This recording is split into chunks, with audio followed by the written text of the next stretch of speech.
Hello दोस्तों, स्वागत है आप सभी का आपके अपने YouTube channel white page exam पर। तो दोस्तों मेरा नाम है साजिद और दोस्तों आखिर में हाजिर हूँ आपके सामने एक नई क्लास के साथ। दोस्तों आज से हमारा एसएसटी है ना, एसएसटी का मतलब है सामाजिक विज्ञान है। दोस्तों आज से हम उस चैप्टर को शुरू कर यानी उसकी आज से हम वो वाला हमारा सब्जेक्ट शुरू करने जा रहे हैं। और दोस्तों उसमें हमारा पहला चैप्टर है यूरोप में राष्ट्रवाद का उदय।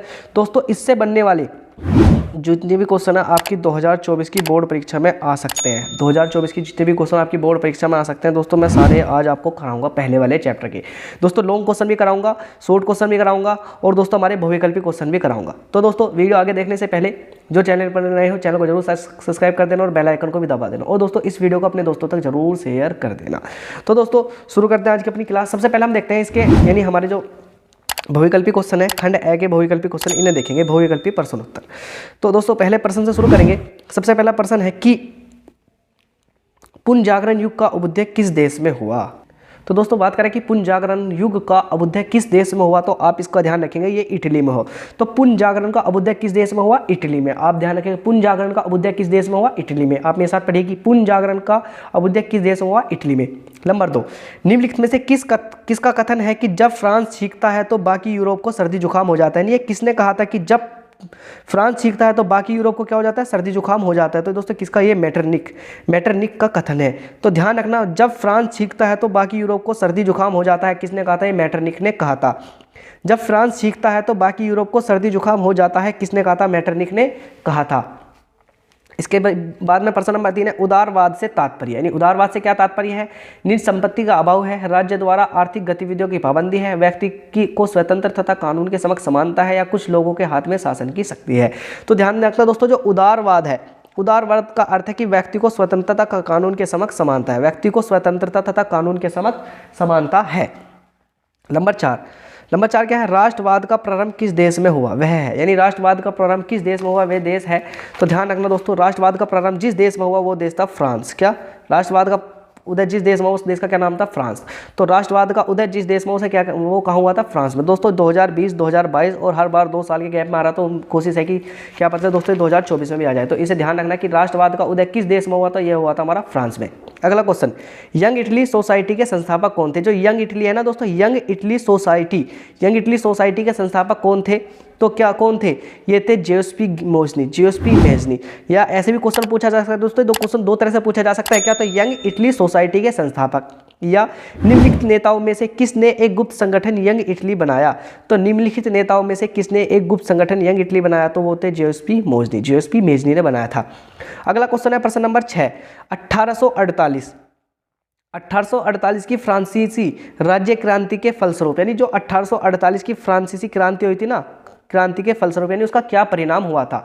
तो आप याद रखेंगे कि जो 1848 की क्रांति है, 1848 की जो फ्रांसीसी राज्य की क्रांति है, उसमें क्या हुआ था, निष्कुश राजतंत्र की स्थापना हुई थी, सीमित राजतंत्र की स्थापना हुई थी, सैन्य शासन की स्थापना हुई थी, या गणतंत्र की स्थापना हुई थी। तो आप ध्यान रखना वहाँ क्या होता है, वहाँ गणतंत्र की स्थापना हुई थी। इस पॉइंट को ध्यान रखना कि वह गणतंत्र की स्थापना हुई थी। अगला क्वेश्चन, फ्रांस की क्रांति हुई थी, यानी फ्रांस की क्रांति कब हुई थी। तो आप ध्यान रखेंगे जो फ्रांस की क्रांति है दोस्तों 2020, यानी ये क्वेश्चन 2020 में, 22 में, 23 में और सभी सेटों में पूछा गया। तो दोस्तों उम्मीद है कि 2024 में भी आ जाए।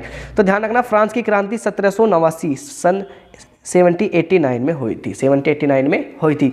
अगला क्वेश्चन, निम्नलिखित में से कौन सा 1804 के नेपोलियन कोड में नहीं जोड़ा गया था। जो नेपोलियन ने एक कोड बनाया था उसमें क्या नहीं जोड़ा गया था, जन्म से प्राप्त विशेष अधिकार, समानता व्यवस्था का अंत, संपत्ति का अधिकार, या कानून के समक्ष समानता। तो ध्यान रखना जन्म से प्राप्त विशेष अधिकार यानी नेपोलियन के कोड में नहीं जोड़ा गया था। अगला क्वेश्चन, जर्मनी के एकीकरण में मुख्य भूमिका किसकी थी। यानी जो जर्मनी का जब एकीकरण करा गया था तो उसमें मुख्य भूमिका किसकी थी, जोसेफ गैरिबाल्डी की, ओटो वन बिस्मार्क की, नेपोलियन की, या विलियम प्रथम की। तो दोस्तों ध्यान रखना कि जब जर्मनी का एकीकरण हुआ था तो जो उसमें महत्वपूर्ण भूमिका निभाई थी दोस्तों ओटो वन बिस्मार्क ने। किसने, ओटो वन बिस्मार्क ने उसमें महत्वपूर्ण भूमिका निभाई थी। तो आप इस क्वेश्चन को भी याद रखना कि ओटो वन बिस्मार्क ने उसमें महत्वपूर्ण भूमिका निभाई थी। ये क्वेश्चन 2020, 22, 23 में लगातार आ रहा, तो दोस्तों 24 में भी आने की संभावना है, इसलिए इसे भी बहुत ज़्यादा इंपॉर्टेंट लगा लीजिए। इसके बीच में नेपोलियन का संबंध किस देश से था। जो नेपोलियन है वो किस देश से था, जर्मनी से था, फ्रांस से था, इंग्लैंड से था, या इटली से था, या इंग्लैंड से था। दोस्तों ध्यान रखना नेपोलियन था वो कहाँ से, वो फ्रांस से था। तो नेपोलियन का संबंध किस देश से था, तो आप क्या बताएंगे, फ्रांस से था। अगला क्वेश्चन, इटली का एकीकरण किसके नेतृत्व में किया गया था? जो इटली का नेतृत्व यानी इटली का एकीकरण है किसके नेतृत्व में किया गया था? तो ध्यान रखना, इटली का जो एकीकरण है वो जोसेपी गैरिबाल्डी के नेतृत्व में किया गया था। तो ध्यान रखना, इटली का एकीकरण जोसेपी गैरिबाल्डी के नेतृत्व में किया गया था। आप ध्यान रखेंगे कि इटली का एकीकरण किसके नेतृत्व में किया गया था? तो जोसेपी गैरिबाल्डी के नेतृत्व में किया गया था। अगला क्वेश्चन, फ्रांस में गणतंत्र की घोषणा किस वर्ष हुई? तो ध्यान रखना, फ्रांस में 1848 में गणतंत्र की घोषणा हुई थी। फ्रांस में 1848 ईस्वी में गणतंत्र की घोषणा हुई थी। अगला क्वेश्चन, नेपोलियन की पराजय कब हुई? तो ध्यान रखना दोस्तों, नेपोलियन की पराजय 1815 ईस्वी में। आपसे क्वेश्चन पूछा जाएगा कि नेपोलियन की पराजय कब हुई थी, तो आप क्या लगाएंगे? नेपोलियन की पराजय 1815 ईस्वी में, 1815 ईस्वी में नेपोलियन की पराजय हुई थी। ओटो वॉन बिस्मार्क का संबंध किस देश से था? जो ओटो वॉन बिस्मार्क है उनका संबंध किस देश से था? तो दोस्तों ध्यान रखना, ओटो वॉन बिस्मार्क का जो संबंध था वो जर्मनी से था। कहाँ से? ओटो वॉन बिस्मार्क का संबंध जर्मनी से था।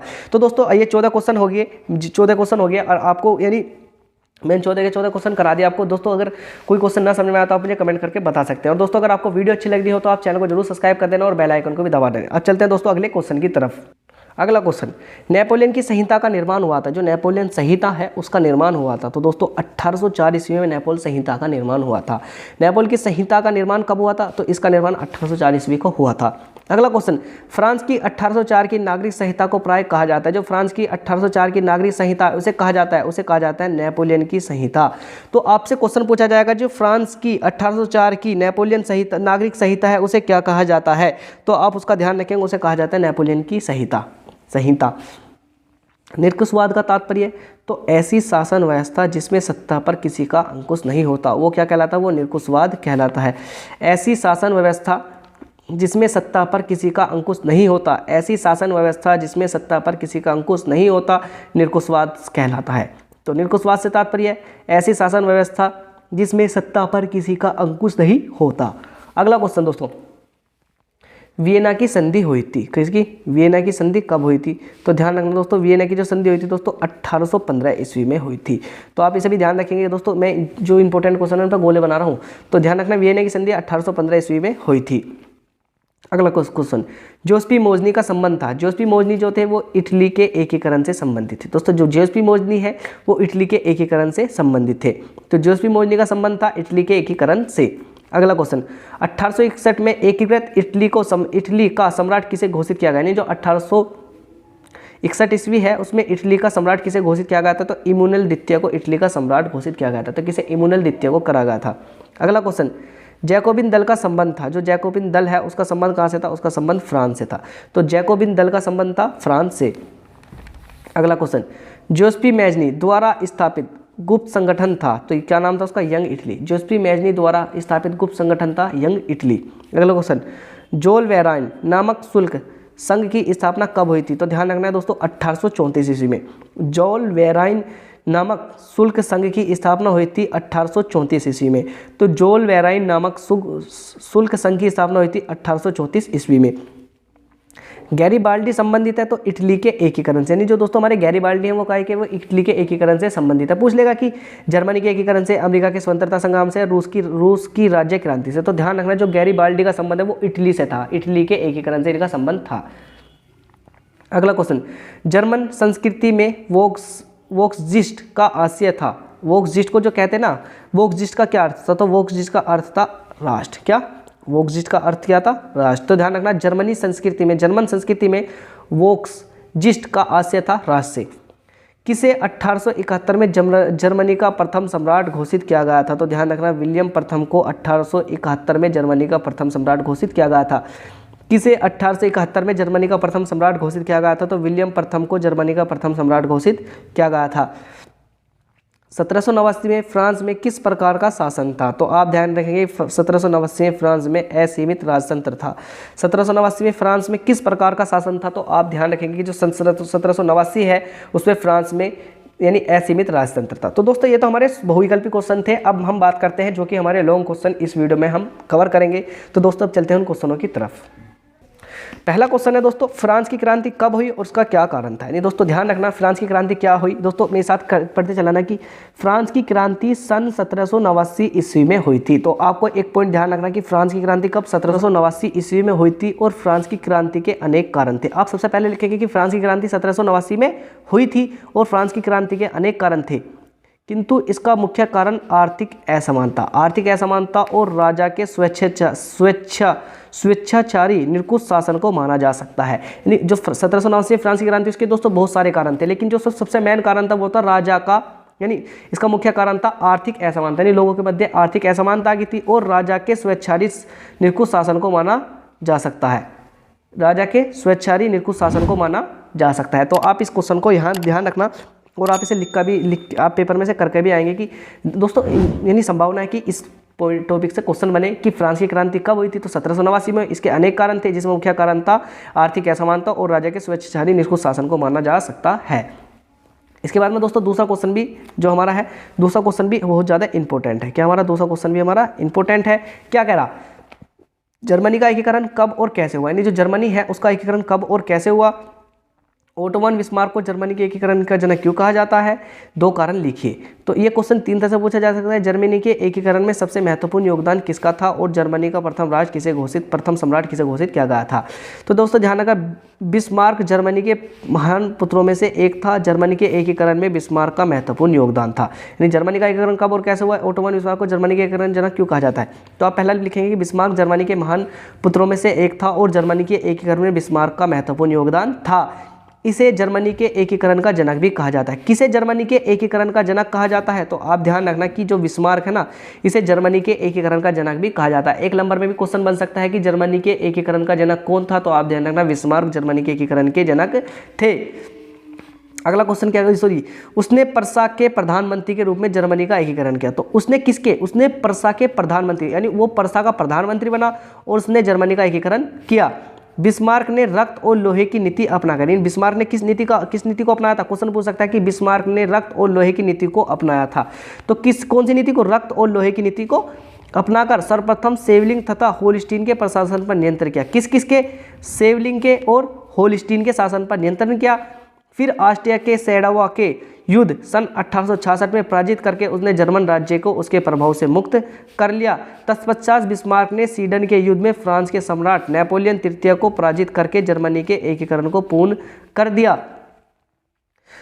और 18 जनवरी 1871 को पर्सा सम्राट विलियम प्रथम को जर्मनी साम्राज्य का प्रथम सम्राट घोषित कर दिया गया। किसे, 18 जनवरी 1871 को पर्सा सम्राट विलियम प्रथम महान को जर्मन साम्राज्य का प्रथम सम्राट घोषित किया गया। सन 1871 में बिस्मार्क जर्मनी साम्राज्य का प्रधानमंत्री बना और सन 1890 ईस्वी में सम्राट कैसर विलियम द्वितीय ने मतभेद हो जाने के कारण बिस्मार्क ने त्यागपत्र दे दिया और 31 जुलाई 1898 को 83 वर्षीय आयु में बिस्मार्क की मृत्यु हो गई। तो दोस्तों ये क्वेश्चन इन 2-3 नंबर का क्वेश्चन आ जाएगा, तो आप इस क्वेश्चन को याद करके जाएंगे। अगला क्वेश्चन भी इंपॉर्टेंट है, जोसेफ मैजनी के विचार पर प्रकाश डालें। जोसेफ मैजनी के क्या विचार थे। तो जोसेफ मैजनी इटली में राष्ट्रवाद का अग्रदूत था। उसने अपनी किशोर अवस्था में ही कार्बोनरी नामक गुप्त संगठन का सदस्य बन गया। तो दोस्तों ध्यान में पूछ लेगा कि किस संगठन का, कार्बोनरी नामक गुप्त संगठन का सदस्य कौन था, जोसेफ मैजनी।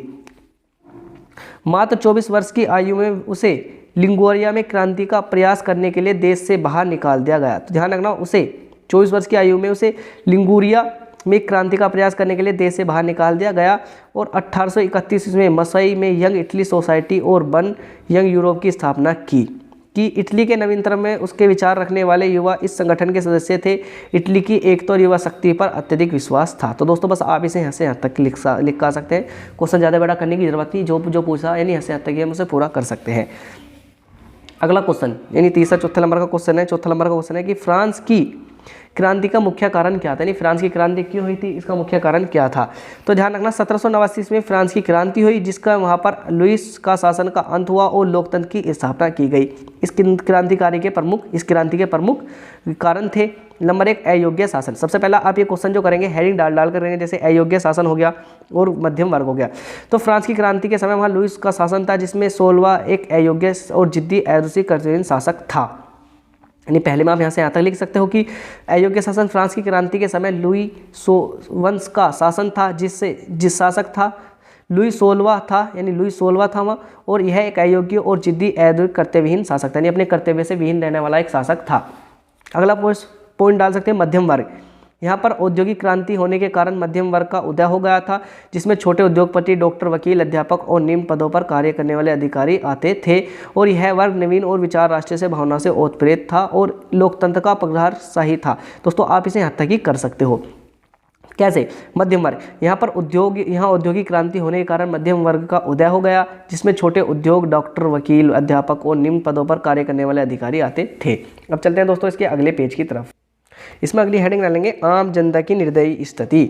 तो इस समय शासक उच्च वर्ग और कुलीन वर्ग जहां विलासितापूर्ण जीवन व्यतीत कर रहे थे, वहां आम जनता की स्थिति बड़ी दयनीय थी और लोग रोजी रोटी को तरस रहे थे। यानी क्या आम जनता उस दौरान बहुत ज़्यादा परेशान हो गई थी। कैसे परेशान हो गई थी? दे रखा दोस्तों यहाँ कि इस समय शासक उच्च वर्ग और कुलीन वर्ग जहां विलासितापूर्ण जीवन व्यतीत कर, विलासितापूर्ण का मतलब आराम से जीवन जी रहे थे, वहीं आम जनता की बड़ी दयनीय स्थिति हो गई थी। नहीं, जो बड़े शासक थे तो अच्छा जीवन भी जीते थे, लेकिन जनता की क्या हो गई थी? दयनीय स्थिति हो गई थी तथा लोग रोजी रोटी को तरस रहे थे।